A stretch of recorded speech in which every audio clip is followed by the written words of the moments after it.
Hello, I'm Dylan. And I'm Keon. And this is Trust Your Doctor, that podcast recorded near midnight. Because this week we watched Unicorn and the Wasp. Written by Gareth Roberts. Directed by Graham Harper. And aired on May 17th, 2008. The intro has absolutely nothing to do with the actual episode at hand, except for the fact that we actually are recording this pretty much close to midnight. For some potentially absurd reason, I guess. Well, I mean, it was just a joke, right? I mean, we don't usually record this late. We usually record in the morning. Usually record like at 8 in the morning because I guess we hate sleeping in. But now I guess we just hate going to bed early because I just hate sleeping in general. This is like 11:15. Yeah, it's past my bedtime. We're going to be excited. It's past my bedtime. I usually go to bed at 10:30. Oh. That's actually a lie. It's not true at all. Yeah, well, I mean, it just started as a joke, but here we are. Yeah, here we are. I mean, it works out better for me. Because we're recording Blake 7 as well. But yeah, whatever. It's not a big deal. No, it's really not. So, yeah, the story begins with the Doctor and Donna just kind of walking out of the TARDIS and like, where are we? It begins with a wasp you're right. killing someone. Yeah, you're right. It begins with two random guys arriving at some random house in the middle of nowhere. And they're like, man, this is going to be a great house party out here in the middle of nowhere. One of the guys goes into a study. Yeah, he's like, I'm going to go to the library. And the other guy's like, man, that studying's going to be the death of you. And you're like, oh, okay, funny line. And then he actually dies. You're like, wow, Gareth. He finds some pieces of paper and he talks to himself. He's like, wait a minute. No, this is... And then a giant wasp shows up and kills him. So just your typical Tuesday afternoon. No. He kills him with a lead pipe. Yeah. I mean, yeah. Got to get that clue joke in later on. Yeah, I guess. I mean, that's what I thought right away. I was like, oh, the wasp did it in the study with the lead pipe. I mean, it is a pretty obvious Clue joke, in my opinion. It's like impossible to miss. Clue is actually called Cluedo in England and I guess former British colonies. Like America. Like America. No, it's called Clue here in America. Yeah, why Pretty is it sure called... it was called Cluedo in South Africa. Yeah, why is it called Cluedo? Like, what? Just You're asking me like I know the answer to that question? Maybe it's because we changed Where's Wally to Where's Waldo. So like, oh, we're going to screw you, we'll change to Cluedo. Or maybe it was Cluedo first, and then America changed it to Clue because they were like, that extra syllable, we don't need that extra syllable. That not real word, we can turn that into a real word. I don't know, maybe Cluedo is a real word. I don't think so, I don't think somehow. So. Just a suspicion that I have, but I don't think it is. Anyway, after he gets killed with the lead pipe in the library, the Doctor and Donna step out of the TARDIS and like, man, where are we? And the Doctor's like, it's the 1920s based on the smell. And Donna's like, or that old car just over there. Yeah. And the Doctor's like, oh, you've figured out my cunning trick. My absolutely genius plan. So they're introduced to sort of the people who are having this party / this shindig. They're staying at this mansion, I guess. I don't know, I got the impression that this wasn't their actual house, right? I mean, it's like I got the impression it's like a vacation house. Yeah. And so we're introduced to Lady Edison, I think her name is. Yeah. And her husband, who's in a wheelchair, and her son, and a couple other people. Yeah, the Reverend Arnold. Right, the Reverend. And I could have sworn I had seen the lady who plays Lady Edison in other things, so I looked her up, but I haven't. Well, Robina Redmond is played by Felicity Jones, who is in Rogue One, so... Yeah, that's the unicorn. The Unicron. The Unicron. No. This isn't Transformers the movie. Right. I mean, it could be, though. It's better than Transformers the movie. It has more transformation animation than Transformers the movie. No. No, I think it definitively has less. No, it has less, but it has better quality. I think if you even consider transformation per runtime, like per capita or something, it's still less in this TV episode than in the movie. Yeah. So Unicron, if you don't know, is the giant planet-sized transformer from that movie. What's with all these franchises having planet-sized living beings? Like, because what was it? When did we mention Ego, the living planet? That was like last week, wasn't it? It was on Blake 7, I think. Or maybe it was on this. It's difficult to keep them straight. It was on one of the two. Check out Zenith, our Blake 7 podcast. More people listen to that than this, so I think it's more likely that... Yeah, but if you don't listen to that, just what are you doing? Not listening to it, that's what they're doing. So they meet the final guest, who is Dame Agatha Christie, although not Dame yet, it's just Agatha Christie. Right. And this is all taking place in 1926, so apparently Agatha Christie went missing and nobody knows what happened to her. I didn't know that story. Yeah. Yeah. This is a real thing that happened. I already knew this because I've read quite a bit on Agatha Christie because I really like her work. But yeah, she just disappears for, I think, a week or 10 days, I think it is. And then her car was found next to a lake and she just showed up at a hotel at the end of the 10 days and she claims she doesn't remember anything that happened over those 10 days. So the doctor picks up a newspaper and he points out to Donna that this is the day that she goes missing, basically. Right. And that her husband was found cheating on her or something. Yeah, she discovered her husband was cheating on her. Found by her.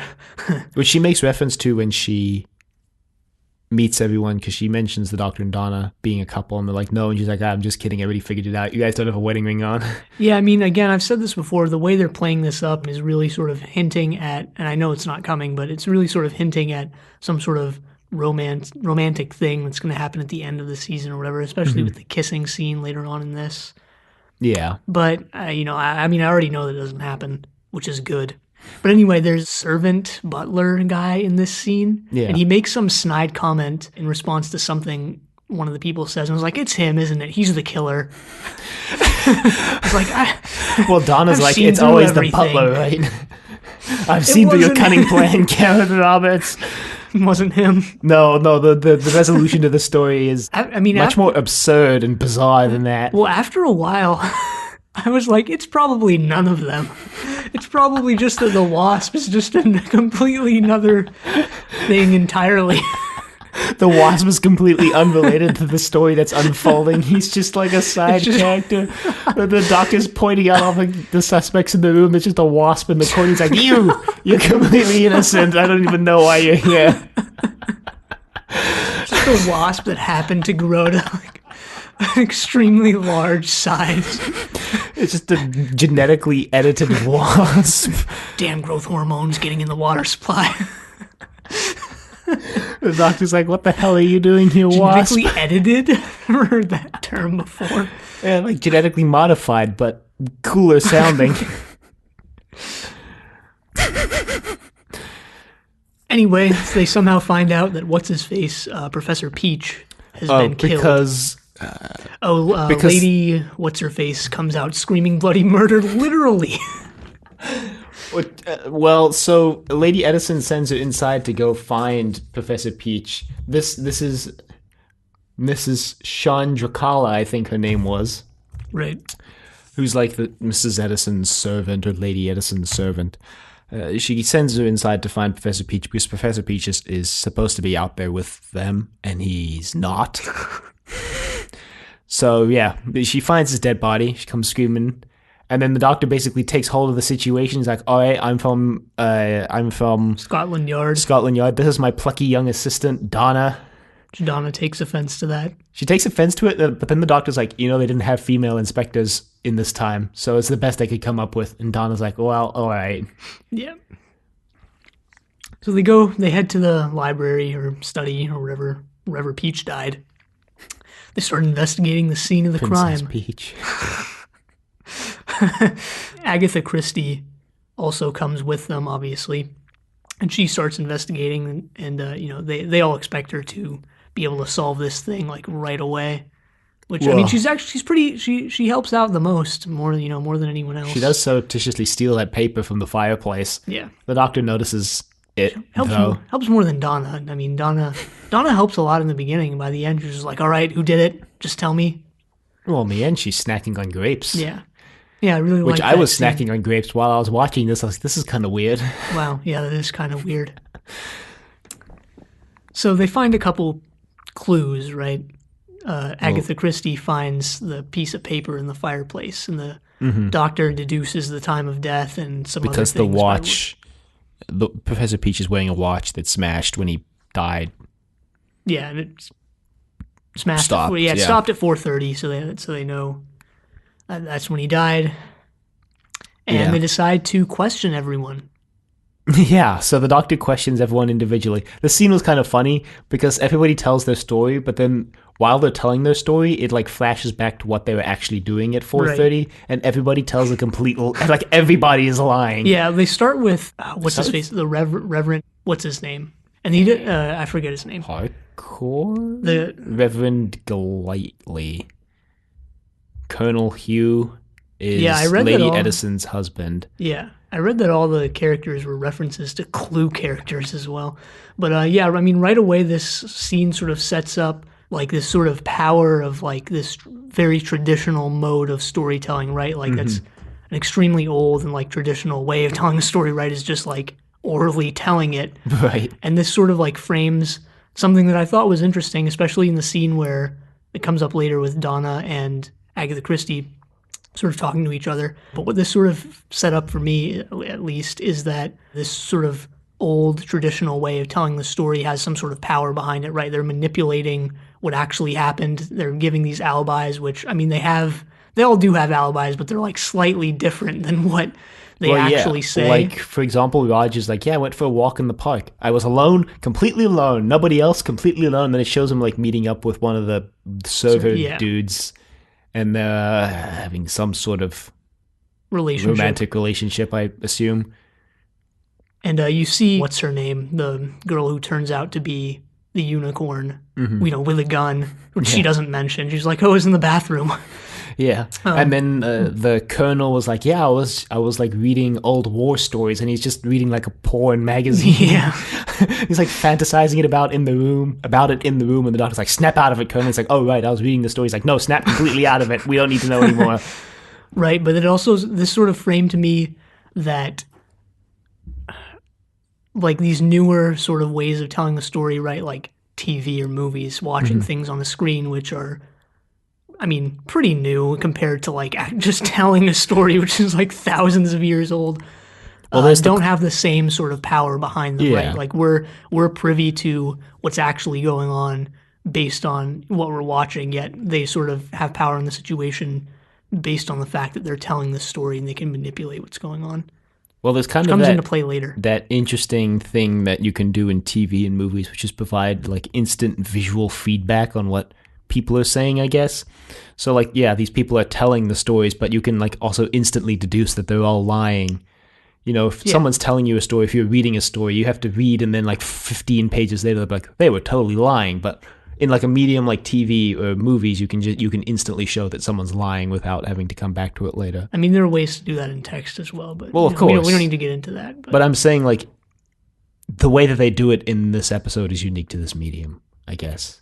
Sure. I mean, I'm not going to go into my entire rant about the word medium, which I do have a rant about the word medium. Well, I mean, it's between small and large. That's what the word medium means. Yeah. I mean, all right. Like I said, I'm not going to go into my rant about it, but it also means like someone who can communicate with the dead, according to Long Island Medium, which is the first place I heard that term. Yeah, I mean, it just means between. So, yeah. I mean, again, I'm not going to go into my rant about it. I'm not expecting you to. I'm just providing alternate definitions for the word medium. So at the end of the interviews, everyone has an alibi. Yeah, at the end of the interviews, the doctor's like, right, so they all have an alibi, which means they're all either all of them are lying or at least one of them's lying. And then Donna's like, this is gonna be like Murder on the Orient Express, where they all did it. And Agatha Christie's like, Murder on the Orient Express, great idea. And Donna's like, copyright Donna Noble. The doctor's like, stop it, Donna, because at this point, Agatha Christie's only written 6 novels, which is actually, when you think about it, surprising, considering she ends up writing like something like 30 or 40 in her lifetime.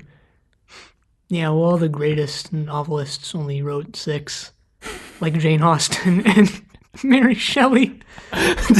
Mary Shelley wrote 6 novels? Yeah, but she's only known for 1. Her first one. She's also known for The Last Man, but that was her second one, I think. So you're saying she got Not Just she decreased in popularity as her novels. Yeah, just the fame of that first one vastly overshadowed the other 5. That's why you always release a really crappy novel as your first one, so then your second one, when it's really good, everyone's like, wow. Yeah, you just that's just a rule for anything you do. Underperform the first time, so then the second time when you just put even the slightest amount of effort, it just seems like you did a really great job. Well, it's the old axiom of under-promise and over-deliver, because when you under-promise, then people are surprised when you do what you would normally do, but because you under-promised, it seems like you're like really good, right?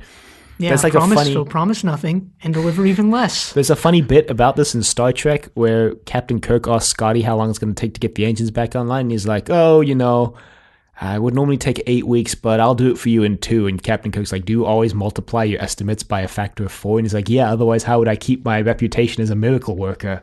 And basically Scotty's overinflating the time it takes for him to fix the engine so that it looks more impressive when he finishes it in less time. Anyway, the Doctor and Donna split up. The Doctor sends Donna upstairs to go investigate what's going on in the rooms, while he and Agatha Christie are going to explore downstairs to see if they can find any more clues on the property. Right. Donna comes across a locked room, so she asks a butler what's up with that. And the butler just opens it for her. He's like, this room has been locked for 20 It's been locked since years. She died. Yeah, because someone lived in that room and she died. I don't remember. Well, it was, so Lady Edison, when she came back from India, had malaria, and this is the room where she stayed. Right. So that was 40 years ago. So she stayed in this room until she was cleared of malaria. Except you find out later she probably didn't actually have malaria. It was, because she was pregnant, and that's why she was in the room. Yeah, exactly. So Donna's like, all right, I'm going in. But I mean, isn't malaria like a contagious and deadly thing? Yes. What if Donna got malaria? I don't know if malaria is airborne, though, is the thing. I think, although I'm not certain, so don't quote me on this. I mean, she didn't really have malaria, but... Right, but still, I think, to the best of my knowledge, malaria is spread blood-to-blood contact, which is why it's a big problem in places like Africa, because there are a lot of mosquitoes there that can transmit the disease from people to people. When the mosquito draws your blood and then it draws someone else's blood, the disease can get into your bloodstream. Huh, all right. And because, a lot of places in Africa are poorer areas that don't have a lot of, I guess, technology to protect against mosquitoes, that becomes a big problem there because of that. Yeah. That's why mosquito nets are like really effective in slowing the spread of malaria, because then the mosquitoes can't get to you while you're sleeping. Yeah. Anyway, that's just your global awareness for the week. Malaria. Well, she goes in the room. It's been locked for 40 years. And the butler just opens it for her. He's like, I'm part of Scotland Yard. And he's like, okay. And yeah, it's covered with dust, as you would expect. For a room that's been locked and not cleaned for 40 years. Donna's like, well, that's weird. And there's nothing of note in the room. She hears like a buzzing, and she mentions, the bees are still alive in this time, which is another reference to the bees disappearing, which is another reference to the whole overarching plot of the season, which is the planets going missing. The bees disappearing ties into that plot line at the end of the season, I promise. Right. So she goes and looks out the window, and there's a giant wasp. Yeah, by giant we mean, how does Donna describe it? Flippin' huge or something like that? Yeah, something along those lines. And it like busts through the window, and Donna's screaming. She has like a big magnifying glass, and Right, the doctor has given her this magnifying glass. Yeah, she holds it up to the light and burns the wasp. Not a lot, but just a little bit. Yeah, enough to stop it for a minute or so while she runs out of the room, and it pierces the door with its stinger. Yeah. And the doctor and Agatha come running up. Right. So they talk with Donna, and she's like, there's a massive wasp inside. And Agatha's like, it's just a bug. And Donna's like, no, when I say giant, I don't mean giant. I mean like freaking giant person-sized wasp. And the doctor's like, what? And she's like, look at the stinger, which is stabbed through the door. So they look down, and the doctor's like, oh, I see. Almost as big as one of those black bees.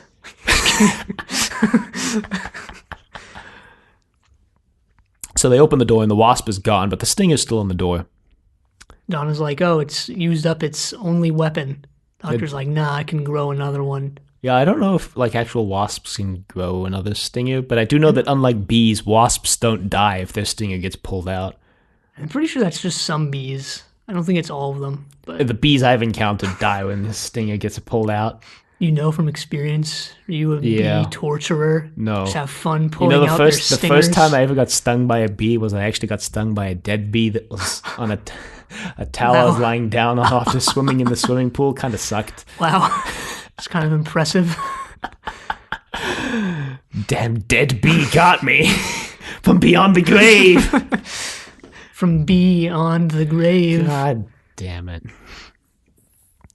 But no, this wasp can grow its stinger back, as we see later. Yeah, well, so the He just had doctor, another spare in its pocket or something. it's a wasp pocket. So the doctor like scoops up some of the venom into like a little test tube. Yeah, it looks more And- like honey, which is interesting considering it's. Do wasps make honey? I don't think so. No, I don't believe so. Do wasps even have hives? Yes. Huh.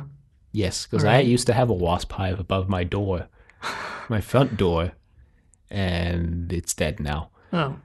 That's probably a good thing. There used to be one in our backyard too. But yeah, wasp hives are interesting. You'll know one when you see one, but they look like a lot of little tubes kind of connected together against a wall. Huh. They're like really distinctive. When you know what they look like, I'll Google them. put it in the show notes. So they, I think, decide to go find out what this serum is made out of. 'Cause it's not Yeah, really a serum, it's just I don't a think they liquid. ever actually do that though. Well, they're distracted by the poisoned cocktails. They're distracted by the poisoned champagne. Yeah, the doctor gets poisoned. by the champagne. Yeah, it's sparkling cyanide, and that's what Agatha says. Which is a reference to an Agatha Christie novel called Sparkling Cyanide. Right, I looked in the show notes or on the wiki, and there's actually a ton of Agatha Christie references in this, and Clue references. But more Agatha Christie ones, and I've never read any Agatha Christie stories, so I didn't get any of them. Yeah. There was like a ton.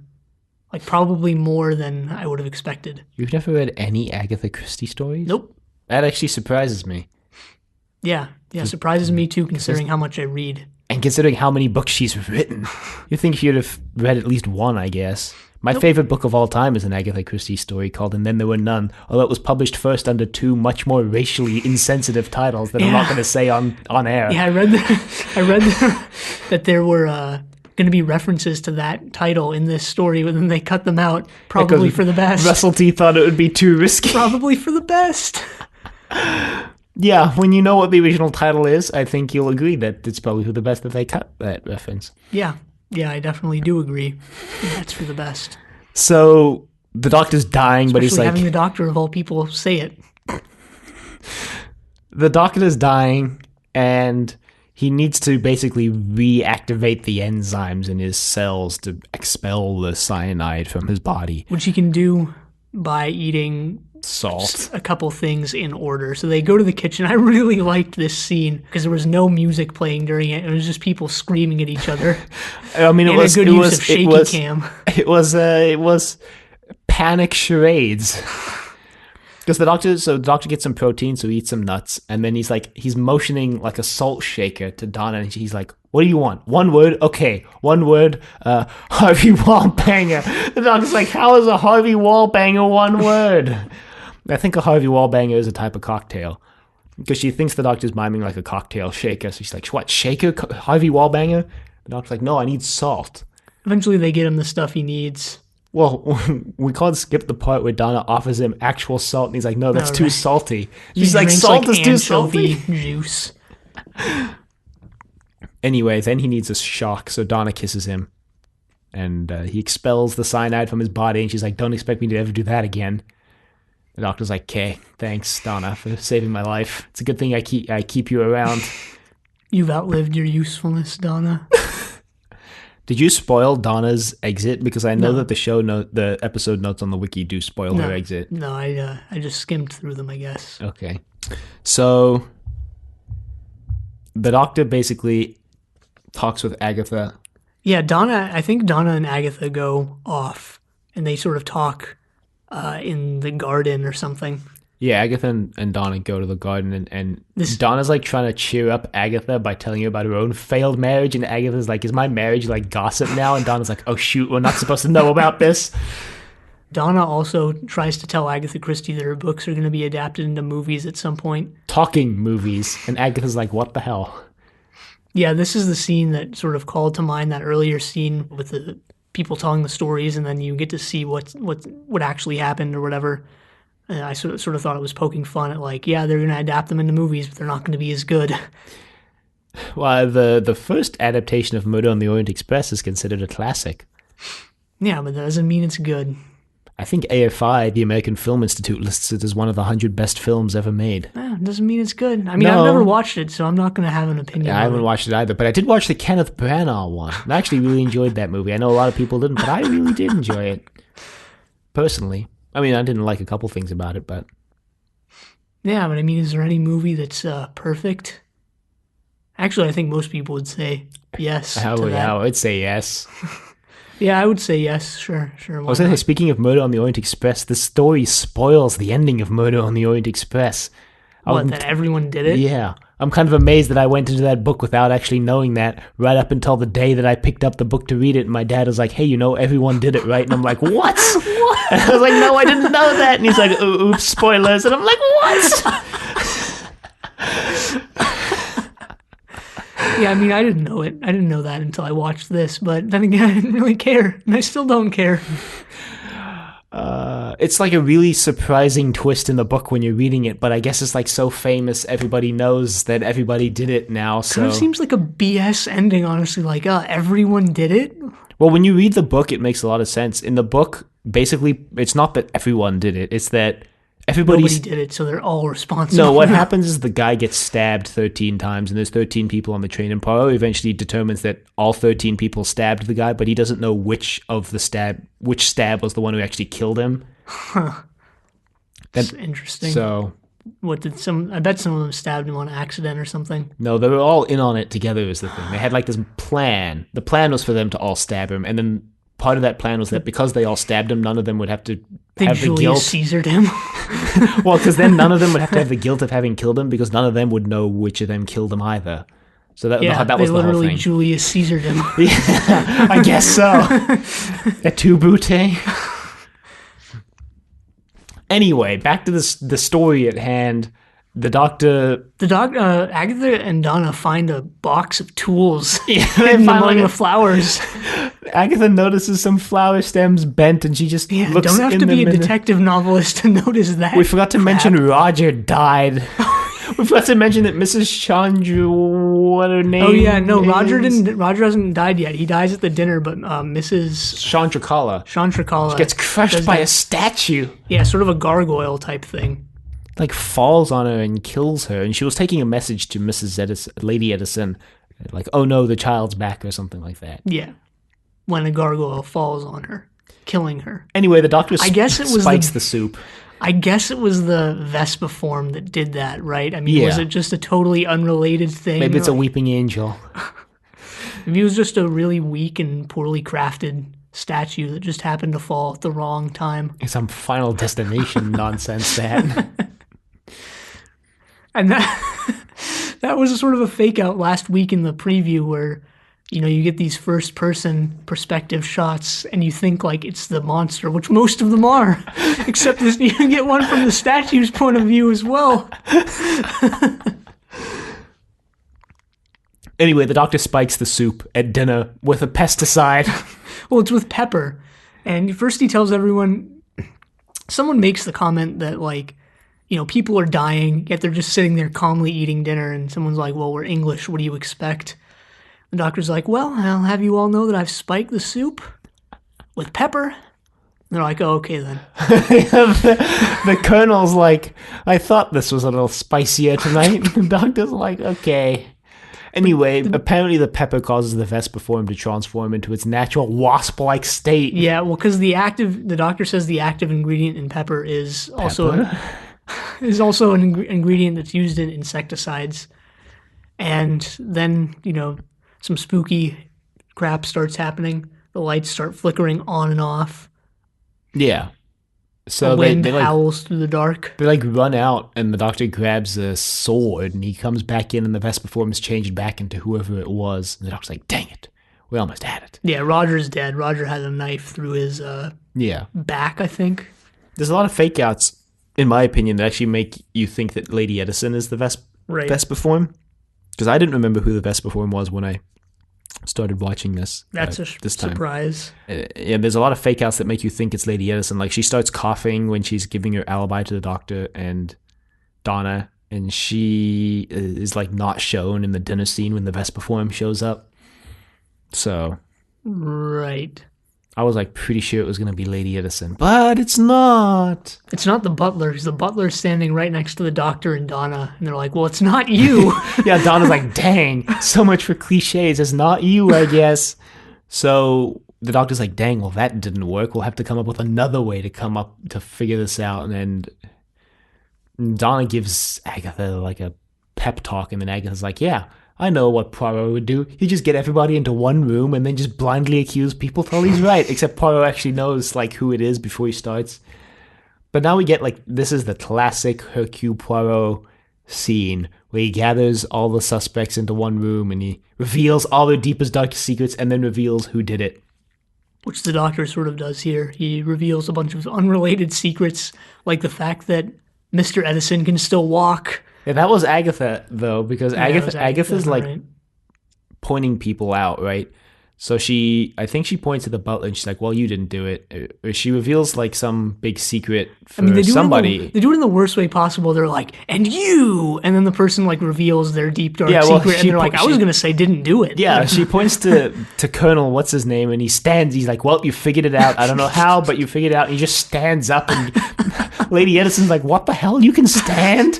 And then Agatha's like, yeah, I actually didn't know that. I was just going to say you were completely innocent in all of this. And he's like, oh, Yeah, he gives the most. dang. I didn't get his reasoning behind faking being in a wheelchair. He says it's because he wanted Lady Edison to remain like I think by he his was, side. yeah, I think but he was scared of her cheating on him, and why he figured is- that if he was an invalid, she would have to take care of him. What? Kind of reminded me of that King of the Hill episode where Bill. I guess I shouldn't have used that word, but anyway, What word? invalid. I mean, that's the word they would have used probably at the time. But Yeah, I think that's why I used it. yeah, it reminds me of that King of the Hill episode where Bill is like temporarily in a wheelchair and he joins this wheelchair basketball league, and then like eventually he can stand again, right? And the people in the league don't know that he's only temporarily in the wheelchair. So like he stands up and they're like, what the hell, man? That reminds me of that time, I think it was Spain, submitted a team to the Paralympics basketball game of just completely regular people in like wheelchairs. And then somebody figured it out and yeah. What? I read a really interesting article on it one time actually about how all the people they recruited for that team, like a lot of them weren't actually down with cheating, but they were never going to They get were just paid off. Yeah, they were paid off and they were never going to get a professional career otherwise, so they thought that this was like their only opportunity, so they went along with it. Wow. I'll see if I can find it to put it in the show notes. Yeah. Yeah, it's interesting. But yeah, anyway, so the Colonel can stand. And then she points at Lady Edison and she's like, yeah, well, I don't really know, but you're doing some sketchy things too, Lady Edison. They reveal the unicorn. We never actually discussed who the unicorn is. In the background of all of this, there's a jewel thief, or just a thief, right? Sort of based on the what, I'm not going to pronounce his name right, but the French literary character Arsène Lupin. Arsène Lupin. Yeah, and sort of that tradition. I don't know if I'm saying sparked. it right. Yeah, that sort of tradition that those stories sparked of copycats, I guess. Isn't there a story where he faces off against Sherlock Holmes? Yeah, I'm sure there is. Yeah, there is. It's like not an official thing. It was just No. yeah. Yeah, Agatha figures out who the unicorn is because the unicorn steals Lady Edison's pearls when the Vesper form transforms at dinner. She steals the. By saying Jewel of she was already Flame. kind of given away who it is. I mean, we But we said who it spoiled was like when she introduced 20 herself. minutes ago. But she steals the jewel that Lady Edison has, which is called the something of fire or something like that. The Firestone. Yeah, Firestone. And the way that Agatha figured out to evolve Eevee in Pokemon. Wow. The way that Agatha figured out that it was her is that she called the restroom or the bathroom the toilet instead of the loo, as they would have called it in Britain at the time. And I think they still do. No, I'm pretty sure that was just a joke that Donna. No, that's what Agatha says. Agatha's like, you called it the toilet. That's what Agatha says. No, I'm pretty sure they just figured out because she went to the restroom and then the box was like underneath the restroom window. Pretty sure the loo thing was just Donna being Donna. No, that was Agatha. Agatha said that. No, it was Donna. No, it was Agatha. I'm pretty sure about this. It was Agatha. She's like, you called it the toilet. Well, Donna's definitely the one who says the loo, and she sort of butts into this comment. She's like, "Oh, you figured it out because she would have called it the loo." Yeah, because Agatha says you called it the toilet. And then Donna says, yeah, she would have called it the loo. Anyway, Donna's making a lot of snide comments. I'm pretty sure Agatha says, like, well, you went to the toilet or bathroom or whatever it is that she says. But, I mean, whatever. That's how they figure it out. And she's like, well, you got me. What are you going to do? Arrest me? Agatha's like, no, I'm not the law. She gives back the jewel. Anyway, then the doctor steps up and he's like, well, this is where I take over. And then he basically reveals that it is just the unrelated Wasp in the corner. No. Well, so the doctor points at Lady Edison and Donna's like, so she did it. And the doctor's like, no. Well, actually, no, he points at the Colonel first. He points at, like, everyone in the room in succession. And Donna's like, he did it. And he's like, no. The doctor reveals, basically, that Lady Edison actually did have an affair 40 years ago when she was in India alone for one night. With an alien. She had an affair in one night. She saw a purple light in the sky. I didn't get the impression that it was one night because of the whole part where he revealed his form to her. Yeah, that's why I was kind of confused because the doctor's like, you were alone for one night. But then it was like the time scale of her affair seemed to take place over like multiple weeks. But anyway. Anyway, the guy who she was having the affair with was a Vespa form. A wasp. A space wasp. Giant space wasp. Basically, probably related to the Monoptera and the Zarbi. They should have just brought the Zarbi back. They should have just made the killer a Zarbi. It would be a lot less menacing if it was just an ant running around like with you human mean legs. A guy in a giant styrofoam ant costume, painted really shoddily? Yeah, sure. Anyway, but the Reverend. doctor doesn't reveal that it's an alien yet. He just says that she had an affair. And then he's like, oh yeah, but it was an alien, and then that kid is the Reverend. That's why she locked herself in the room for 6 to 9 months.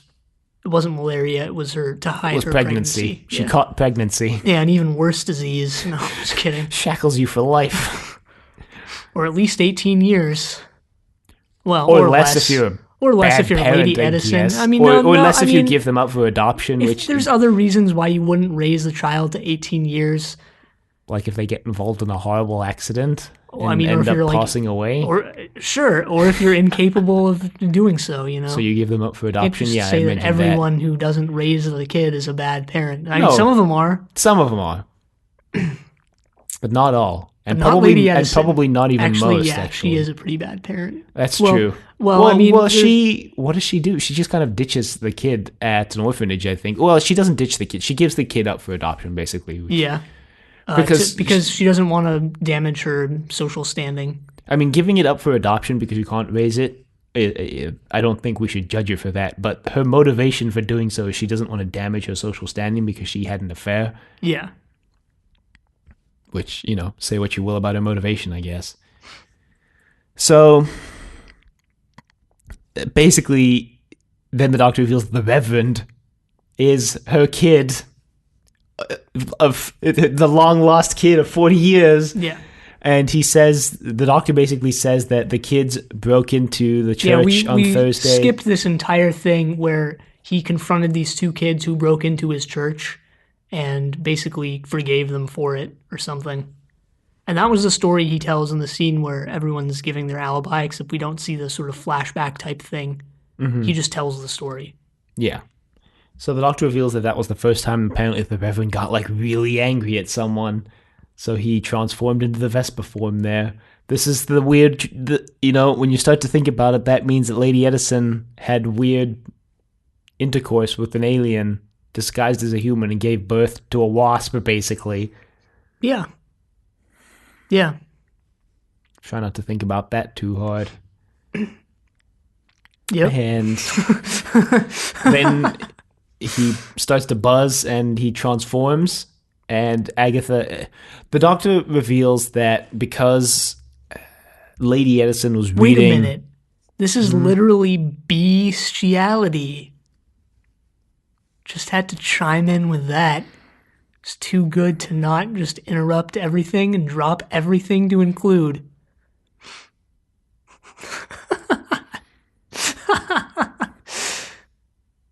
Dylan has this look on his face right now like, this is what I came here at midnight to do.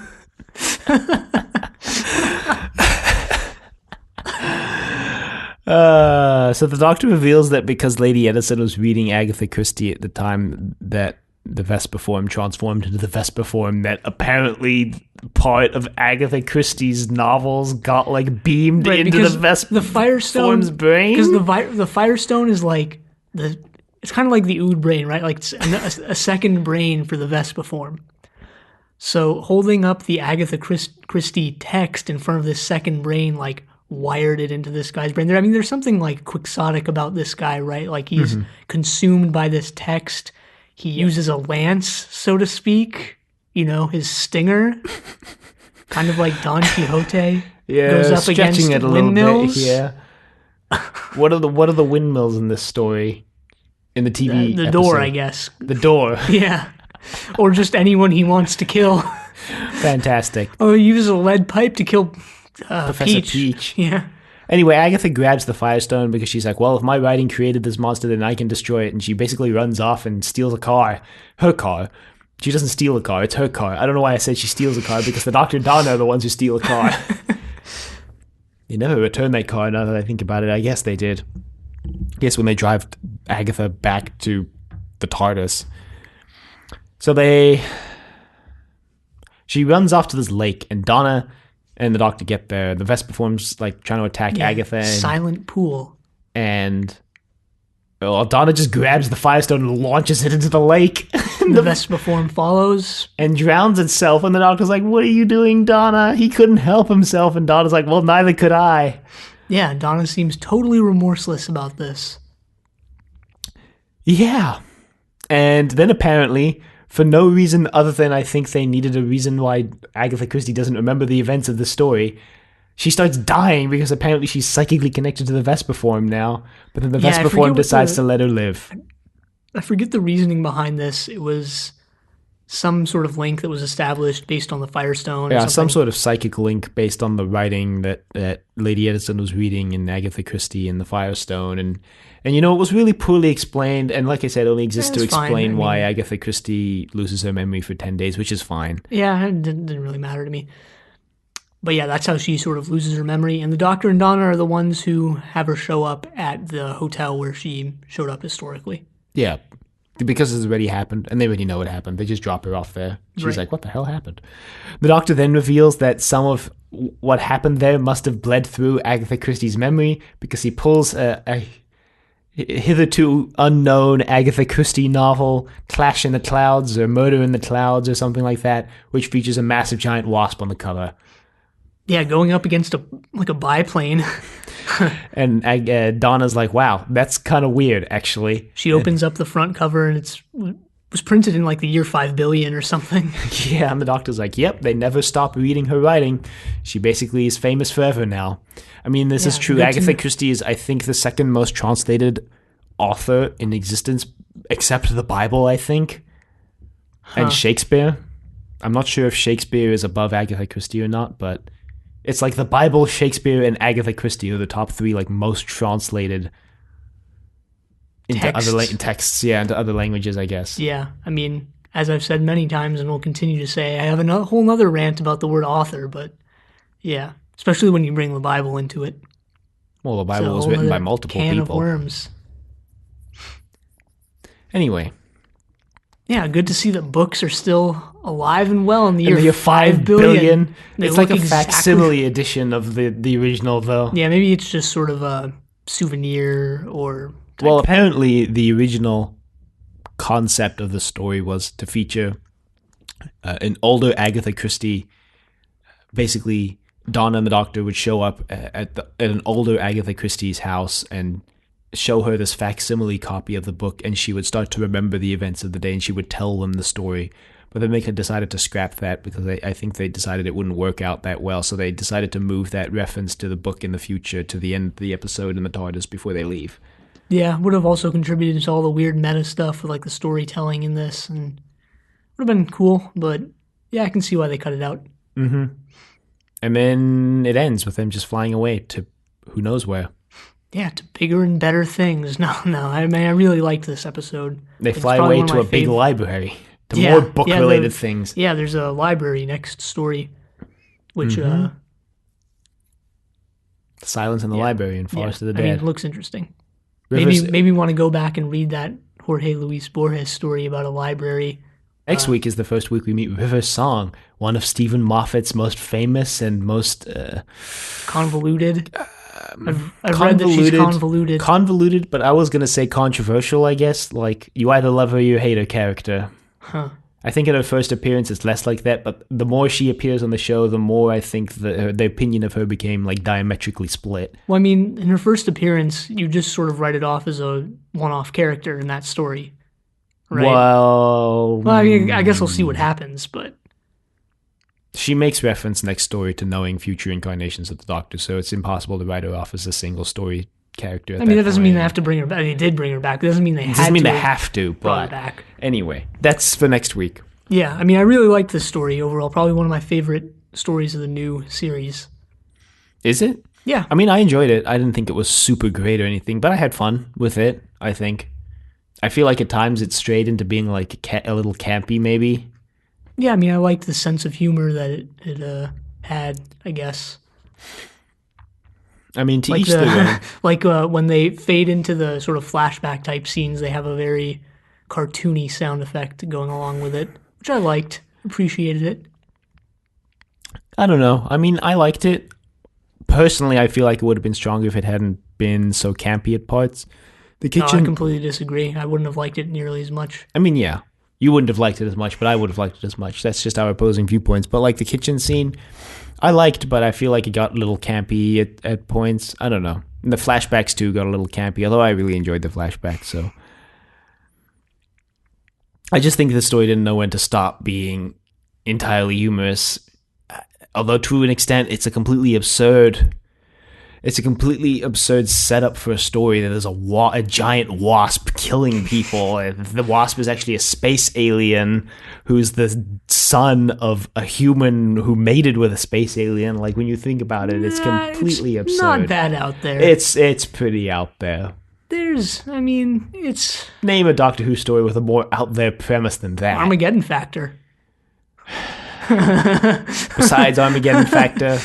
Yeah, I mean, there are probably a couple. I don't think I can name them off the top of my head. I guess Time Flight, Concorde gets stolen to another planet by the Master dressed as a racial stereotype. As Khalid? Yes. Ghostlight was pretty out there. Was it, though? Yeah, I guess. No idea what was going on in Ghostlight. Yeah, okay. I mean, it's basically my point is it's up there with some of the most absurd. Survival is pretty out there. A cheetah planet overtaking the Earth. People turning into cats. All right. I mean, my point was that it's up there. For the reboot, sure. I definitely think it's like the most absurd premise. The reboot has tended to be a little more grounded. Maybe Love and Monsters. I don't know. Okay. Maybe... What was the one with the absorbal off? Yeah, it was Love and Monsters. Was it? Yep. For some reason I thought that was the next one with the scribble monster. That's Fear Her. God damn it. That whole season was a disaster. There was supposed to be... Not the whole season. Okay, most of that season. Most of that season was just a disaster. There was supposed to be another story that dealt with Agatha Christie's disappearance, an audio drama that was going to be actually like recorded or released like at a similar time to this called The Magic Mousetrap with the Seventh Doctor and the Celestial Toymaker. But once they heard that the TV show was doing Agatha Christie's disappearance, they completely just wrote Agatha Christie out of that story. Huh. It's interesting. I guess because where they can avoid conflicts, they do. Not that the show hasn't given us 3 different explanations for how Atlantis sank, but anyway. You can email us at thedoctor@decorativevegetable.com. Questions, comments, concerns, angry rants, love letters, your thoughts on the giant unicorn just out of the corner of your eye in the corner over there. You can find us on YouTube at Decorative Vegetable. You can find us on Apple Podcasts and Google Play at Trust Your Doctor. Leave a rating if you like this show. Check us out on Facebook, Trust Your Doctor. Like us on Facebook. Also check us out on Twitter at TYD Podcast and follow us on Twitter. And next time we're watching Silence in the Library and Forest of the Dead. But until then, the end.